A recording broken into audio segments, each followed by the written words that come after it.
Good day, podcast community. PeteKane here, podcast Pete, and certified lifestyle coach and podcaster. We have a special guest, and thank you for being patient with us. Shakira, tell Yeah, our viewers who you are, what you do, and who you serve, and then we'll get into our podcast.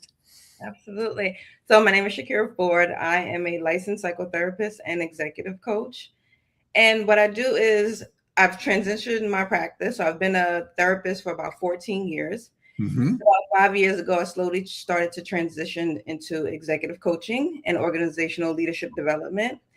My clients are usually entrepreneurs, founders, executives, directors. And what I really help them do is to reflect their leadership styles to make sure it's coming from a place of purpose and impact and identity. And I help them alleviate pressure and burnout and things like that. Mm, that is so good. I'm reading about your story.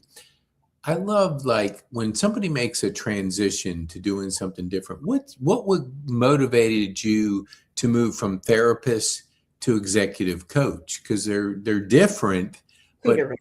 why did you make that switch? Yeah. So it's so interesting when people ask me, like, how did you get into your work, whether it's a therapist or executive coach? It's a really interesting question because I think it all aligns to my purpose that slowly comes out over time. And Hmm. so, to a little bit, give you a little bit of background history. So, I was brought up in foster care, right? I was awarded a state really early on. And so, I didn't really have the space or the time to create my identity. It was purely through survival. And I Hmm. think that's what kind of led me to therapy in the first place. I think as I wanted to heal others, I healed myself. And obviously hindsight is 2020, so I didn't know that that's what I was doing at the time. Hmm. And so then I became really successful and I became a licensed therapist. I had my own practice, things that my wildest dreams can even imagine. Hmm. And I still found myself depressed, burned out, unfulfilled, like struggling to even meet with my clients. And so I had to step back and say, what was this? And I realized because I wanted to do something else. And I was still living from an outdated identity that had brought me to therapy. And so, what transitioned me to executive leadership is in the systems that were supposedly created for someone like me growing up, they failed me. And so I believe that it all stems from the operating systems that's leading these organizations in the communities. And so I wanted to have more of an impact there. Hmm. What do you think? Because I've had a number of people that they are doing their work with foster care. Some of them grew up in it, some of them didn't, but they Hmm. all have that heart to Yeah. change people's direction. And our mindset is so important because anything's possible, but if we don't believe it's possible, Yeah. we'll never achieve that. What do you think? How important is it to grow Shakira Yeah. as opposed to the work that you do? Yeah, I think it's really the foundation of it all, right? It's the background of the decisions we make. And I really, so when people come to me and I tell them that I really want them to make sure that their leadership style is rooted in purpose, they're like, well, how do you know what's your purpose? And it's a really good question. And I Mhm. don't think it's one. I think it evolves over time. I think my purpose 10 years ago is different from my purpose now. Is it all Yes. connected? Yes, but I think it's different. But the reason why it feels so heart-centered is because we're growing ourselves, we're finding ourselves, we're learning ourselves throughout the whole throughout the whole process of building our careers and everything like that. Hmm. What do you do to challenge yourself? Like we know the benefits of challenging ourselves and growing. How does Shakira challenge herself? Okay, so I challenge myself through seeking out discomfort. Hmm. And so a lot of my clients, no matter where this field or other clients I've worked with, they avoid it, right? Because they're anxious, because things seem scary, because we are uncertain about what the future holds. We kind of refrain from it. And I think that that stunts growth, right? Even having uncomfortable conversations, I welcome it, I challenge it. And honestly, it might be a little crazy, but when my life doesn't change in like a couple of years, I'm like, I got to shake something up, right? Mm, Because if my life isn't changing, then I'm not changing. If I'm not changing, I'm not growing, because growth is change, right? So once again, it leads back to purpose, because I think the formula for it is, what are you naturally good at? What do you enjoy doing no matter how much you got paid? And what has been your pain? mm, And I think that when you mix those three together, that creates a, so a life without pain is a life without purpose. And so yes. because I know that, I seek discomfort, and that is how I challenge myself on a daily basis. Yeah, that is so good. Yeah, I get the pleasure of doing a lot of podcasts and I see patterns, Yeah. because and growing up dyslexic and ADD, I never knew how to use my God-given, those built-in skills. And it wasn't until I had a stroke 4 years ago and I had 49 days to think. And it Yeah. was the best thing that ever happened. But 100%. I didn't immediately think that, because you're trying to speak, you're trying to walk, you're trying to do all the things physically. But what I was working on was this. Yeah. So when you look at your life and you look at your journey, Yeah. where do you think you saw the most growth through a time in your life that you didn't see it as that opportunity, but the trauma or just Yeah. being in a tough spot, you you all of a sudden said, when I look back, that was a great growth spurt that I had Yeah. mentally and physically. Can you share anything that really was that turning point in your life? Yeah, yeah. So when you were mentioning the first thing, and so I'm gonna lead with my intuition and go with the first thought that came to my mind, and that's when I was homeless with my daughter, who at the time was only a few months old. Mm-hmm. And, at that time I felt like the universe had like given up on me, had forgotten me, right? Like I had been through all this trauma and everything growing up, as being in the foster care system, not really having parents, going from home to home. And then I found myself homeless. I'm like, well, what was it all for? And so my faith, I had to look into my faith really started to play a part. I'm like, well, what do I believe in, and what's gonna hold me down, or what's gonna get me through this? And to be honest, that was the time I decided, maybe a year after that, I opened up my own practice. And so Mm, that was like, it was like this most devastating, uncertain time led to basically the tunnel that led me to where I am now. And once again, it's that pain. I try not to overcome my pain anymore, and I try to integrate it mm. instead. I love that. We were the theme of our event we just did Mm. was servant community matters. Where do you see yourself when you look at your life now Yeah. and you get the most joy? What would you tell our community? How does Shakira get the most joy and fulfillment today versus in the past?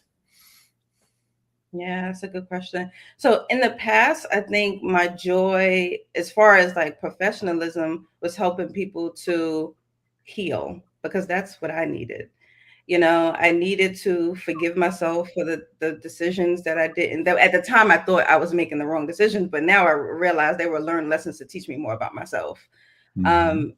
And I was teaching people how to kind of survive, because at some point I just needed to just do that, right? It wasn't about thinking too big or broad. It was just surviving and getting through the day and being okay.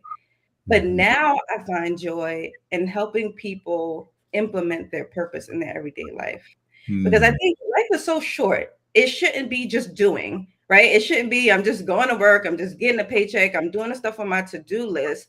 How are you creating impact? What legacy do you want to leave behind? Right? What can you do every day that like fills you up and brings you joy, so that at the end of your days you look back and you said, I did it. I'm happy what I did. I'm happy with the life I've lived. And I think so many of us get into this routine of just day-to-day life without true purpose behind it. And I don't think that's how we're supposed to live.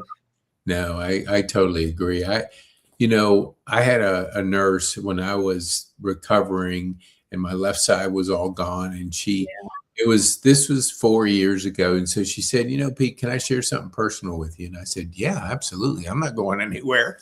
And she said, the type of stroke you had, most people don't survive.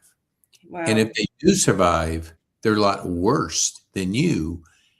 Wow. And I think you had an angel looking after you.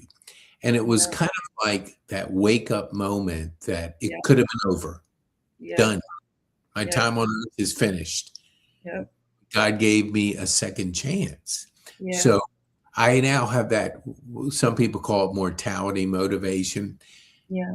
And I approach every day like it's my last, because Yeah. one day I'm going to be right. But until then, you're focused, you're present, you're joyful, you're just a friend of mine shared an app called Merlin, and it identifies birds. So I'll go on the porch and I'll just make phone calls because I get up really early. And Yeah. so to manage my energy, I make phone calls to have meaningful conversations with people. But Yeah. yesterday was 18 different birds. Oh, And wow.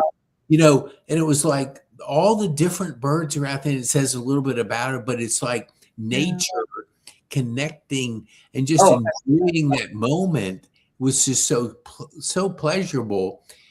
And we're so busy being yeah. busy, Yeah. we can miss those things. So Yeah. when you wake each day, when you wake up, do you Yeah. have like a routine or Yeah. something that gets you started? Because so many times we're checking the emails, we're jumping Yeah. into our day. Do you have anything that has served you well that Yeah, you 100%. So one thing I like about what you said is if it rang true for connection. And I think that when we go through like the experiences you just said about having a stroke, you think about like, okay, how not why did this happen to me, but why did this happen for me? And how can I take that answer to connect it to the people around me, to connect it to the things around me, right? And I think that that's really what it's supposed to be. So in the morning, I do have a practice. I have a rule first. Mhm, No screens for an hour. No screens, right? And we're not getting on the computer, we're not getting on the phone, we're not scrolling. I don't even want to talk to anybody the first hour, right? I want to mhm, sit with self. So I usually do a gratitude exercise, some type of meditation, mhm, journaling. I find that reading in the morning for me personally works better than reading in the evening. I feel like mhm. my brain is just at a place where it can really retrieve and sustain information. And then I sit with what impact do I want to make today? And it doesn't even have to be big, right? Yeah. It can small. It can be like maybe I need to just reach out to a friend just to let them know that I love them, that I'm thinking about them, right? Yes. Like maybe it's just I need to give my daughter extra hug today, right? It could be little things, but how can I make the most of today in a very intentional way? And in that first hour, it's about setting that tone. Hmm. Yeah, there's so much that just what you said, how you start the day makes a difference. Okay. And, you know, in my previous, I would get up early, work hard, but I Yeah. never really, and I never journaled before my stroke. I Mhm. mean, I maybe did one Yeah. journal. Yeah. Yeah. Finished 18 journals. I journal all Yeah. day long. After Yeah. each podcast, I Yeah. will I will just what I learned, and I have more self-awareness, more I think I understand myself more.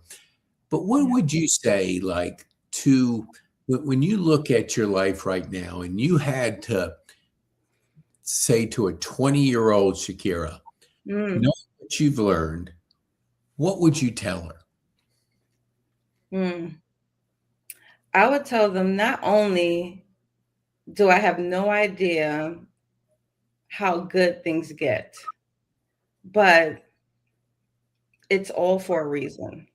Because I Mm, think a lot of the times where I was really uncertain or felt alone or lost or abandoned, I couldn't, what kept coming to me is like, why? Like, what's the reason for it all? Because we want to know now, mhm, right? And unfortunately, we're not fortune tellers, so we can't. And so I just would let them know, like, be patient. Be patient with yourself. mm, You are on the path. You're not off the path. This is a part of the path, and it's all for a reason. It's all connected. Just be patient and see what comes from it. mm. I was listening to a gentleman. He talked about his journey, and Mm, when on the outside, you wouldn't say that he was fortunate to have anything really. I mean, when you look at, but he said that what he did is he committed to reading um, I think he said like he's read like 2,000 books and Wow. committed really focusing on his learning. Do Yeah. you, when you reading, are Yeah. you reading anything in general, or do you have a more focused of what you want to learn that you could maybe share with us how your learning stakes and what your journey's like? Yeah. I actually wish I did. So I predominantly read nonfiction. And I Okay. tell so, but I want to try and get into more fiction because I think that sometimes what we lack in our life is more play and Hmm. more creativity. But I'm such a learner at heart that I'm always trying to consume new information and figure out how to implement the information into how to make my life better and how to make those around me. I Hmm. actually have right here the book I'm reading now. It's called The Advantage by Lencioni. And so how I read is very intentional, right? I make a list for the month about the theme around what I want to learn. And this month in March was more about learning about how to build health of organizations. So organizations are split into two, right? They're smart and then they're healthy. So when an organization is smart, that's their marketing, that's their finance, that's their innovation, that's their dashboards and systems, which everybody puts money into and focuses on. Hmm. But the health of it is the people, right? Hmm. How are they working together to build something meaningful and impactful? How are they building relationships and connections? How are your employees feeling satisfied and passionate so they come, right? And so, because most people don't focus on that, they just hire the person and leave it at that and then focus on the smart. And there's been a lot of businesses that have been smart and failed. There's been a lot of businesses that had great business ideas and failed because they failed to pay attention to the human side of things. And so this book helps you to figure out how to really invest fully into the human side of businesses. And that's my theme for this month. Ooh, that is beautiful. And you know, I totally agree with you 1,000%. And I've seen being more intentional, present, listening, and just having more of that muscle exercise in the last few years has kind of changed me. But I flunked English in high school. I was a slow reader. I was in the remedial reading, and every email I sent, I'd misspell, half the words. So I was always like gun shy of judgment, and I would hesitate. So, but I've gone from a slow reader to a absolutely speed reader and comprehending beyond my belief. And I Wow. use a lot of different things. I'll first put it in AI. I'll take the book and I'll get a Yeah. summary. Then I'll plug it into another AI. Then I'll listen to it in a podcast format. And then when I finally do a couple more things, I sit down and read. And I comprehend so much more, but I used AI in a way to assist me. Are you Yeah. using AI in your practice, in your Yeah. work, that you could share how you're using it today? Yeah. So I don't use it for reading specifically because but I love that idea. I might actually try it. When it comes to reading, I write in the margin. So I get physical books because Mhm. I Me retain what too. information I write. So I write in the margins after every single paragraph. And at the end of the page, I summarize how all the paragraphs are connected. And then the next day, I reread it to retain the information. And so that helps me be an active reader. Yeah. Um, yeah, but as far as AI, that really helps me to automatically connect to people that I wouldn't. So I use a lot of automation systems. One that I'm using now that I really love is Apollo. Have you heard of Apollo? No, I haven't. Tell me So more. Apollo is a lead generation kind of AI thing, right? And so you kind of tell it who your ideal client is, what you want to help them with, and they create this vast list. It could be as big or small as you want. It could be some in your community, it could be in your state, it could be in your country, it can be in more. And I would not be able to connect or find these leads if it wasn't for that Mhm. AI. So I think it helps with that. But I think the most important thing AI helps me with is organization. Mm. And my productivity it goes only as much as my organization is, because I'm Yes. also like a perfectionist and overthinker, and so I'm constantly multitasking, and I can say, okay, I'm going to sit down and do this, and then I'll get an email, and so now I'm on the email, right? And so I have blockers that, AI blockers that block different screens and websites, Mhm. and so that I can focus. It helps me break down my day, what I'm going to do. It creates all the links and reminders. So I think organization is the best tool that AI has helped me with, specifically using Notion. So that is right now is my biggest organization dashboard right now. Ooh, that's real good. How do you like we kind of know we have genius zones, and when we're Yes. in them we're just like Oh, everything, the yeah. wind's behind our sails. Yeah. What would you say if I said, like, Shakira, what is your genius? Like, if you had to take two or three things, what do you do best that nobody else can do, that you try to stay in that part of it to get the most out of your day and the most out of life? Yeah. My zone of genius, I'm going to go with what I've gotten the most feedback on, and Mhm. that's seeing things at perspectives that people wouldn't be able to otherwise see. Now, Hmm. how I get there is a good question. I find that I'm in my zone of genius 2 times of the day. In the morning, that's when I have the most clarity. The day hasn't taken hold of my brain yet, and so my true strength self is out. And after I've gone on a walk, and I think that it leads to what we said earlier is I think when I go on a walk, I'm connected to nature around me, and I'm Mhm. more grounded and centered. And then I'm able to see things from a bird's eye view, right? That is truly my zone of genius. When I talk to clients and they tell me about their problems, it's really siloed and it's really skewed thinking. And I'm like, step back. What's the real reason this is happening? What are all the other possibilities about how to fix this and problem solve? And so that's number one, my zone of genius is being able to hear someone out, see what's underneath it truly, and see perspectives that they probably wouldn't even have thought of. Wow. When did you discover the power of coaching? Like, was there Mhm. a moment you hired a coach, had a mentor, or like what clicked in your mindset to know the value of it? Because I have conversations with people all the time, and I'll hear something like this, not always the same words as, I can do it on my own. I don't need a coach. I don't need to invest in a coach. One person said, "Have you seen my resume?" And I said, "Yeah, it's great." But Michael Jordan accomplished great things because he had a bunch of coaches. When you hear, I have a person in my Rotary, she has three coaches. Yep. It's like, it's the best kept secret, I think, there is find people that do it better than you and hire them. So when did you find out that it had the power of making a difference in your life?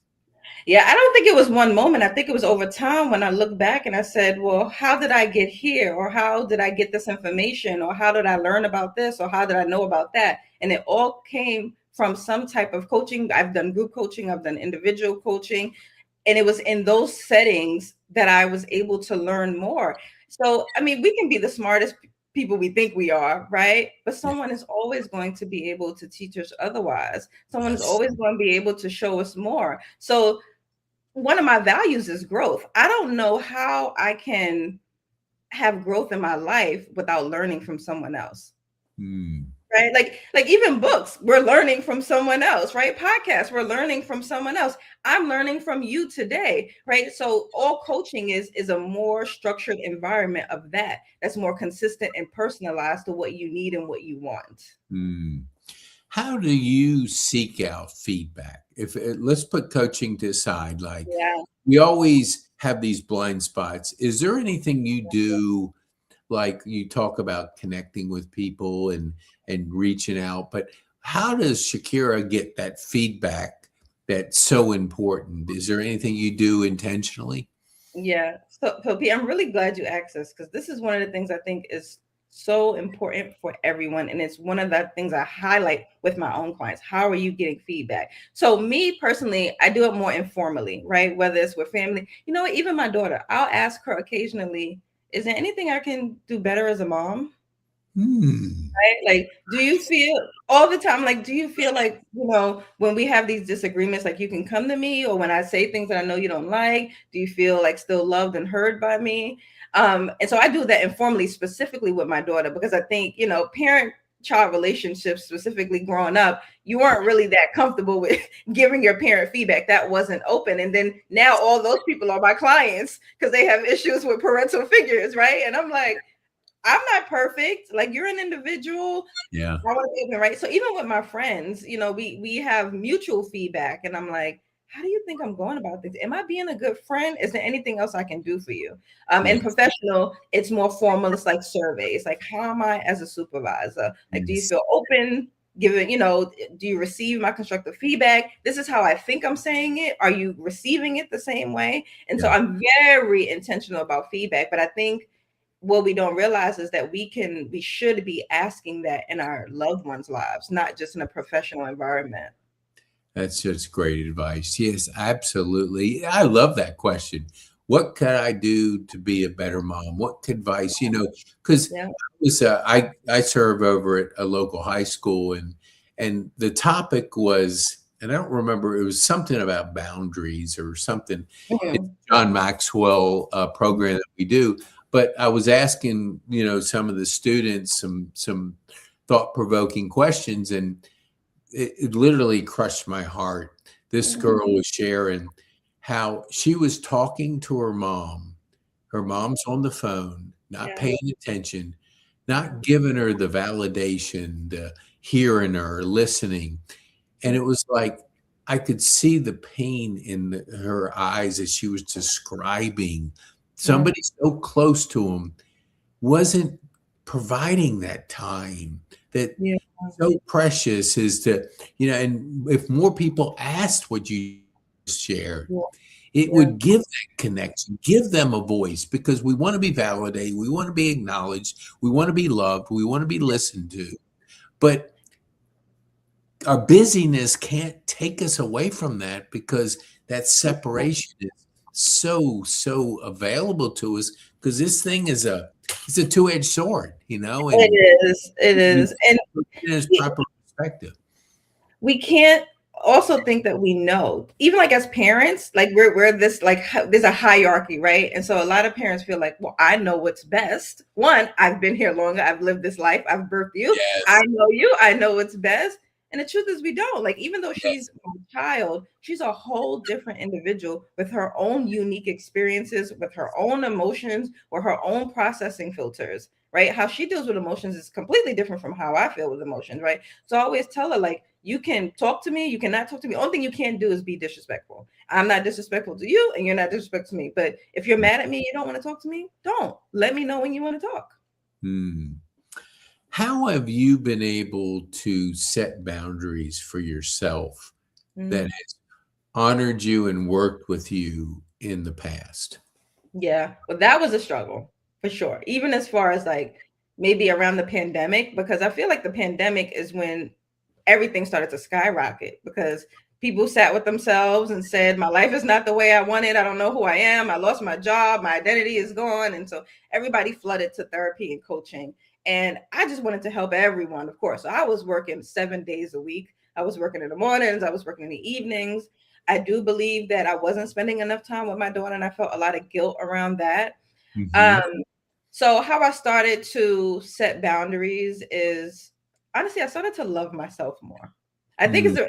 there's a correlation, right? So I was like, how can I take care of myself mentally, emotionally, physically? So obviously, I don't work on the weekends anymore. I have a cutoff strictly throughout the week. Mm. Me and my daughter have set mommy daughter days throughout the month, right? So once again, very intentional. Then I have time for just myself as a person, because although I'm a coach, I'm a employee, I'm all these things, I'm an individual. And so boundaries is also meaning just time for just me and just what I want. Mm. That's so good. What is Shakira most excited about this year? You know what? Visibility. So a lot of my career has been behind the scenes, right? I'm behind the CEO or the executive or the directives that's teaching them. I'm behind the scenes, and I think I'm ready to be up front and center. I'm ready to be visible. So I think I'm really excited about is being on more stages, being more visible, being more heard, and being more seen, which ironically is really uncomfortable for me. I'm okay. I'm usually okay with playing the background, but I think what I do on an individual basis, as we talked about impact, can be more impactful if I can speak to more people at one time. And so that's what I'm leaning towards. That is so good. I want to be respectful of your time. I know you squeezed us in. Yeah. So I have, tell our viewers, how can they get a hold of you? And then I have one final question. Absolutely. So the main way, you can go right on LinkedIn where we found each other and just put Shakira Ford, and that's Ford with an E, or you can just go to my website, www.shakiraford.com, and you can either just send me a quick message on email. You can schedule a clarity session so you can gain clarity on leadership and executive. That's so good. One final question. What would be the one thing you would want our viewers to take home from our time on this podcast? Yeah. Probably to reflect on the purpose behind their choices. Right? I want them to think about when they wake up in the morning and they decide what they're going to do. Is it based on something that they're just used to that's in the motion, or is something that they truly believe in, that they're building from love and joy and fulfillment? That is so good. Shakira, thank you so much Yeah. for taking the time out to share with our Thank community. you for having me. We appreciate you very much, and thank you so much for Thank this you. time today.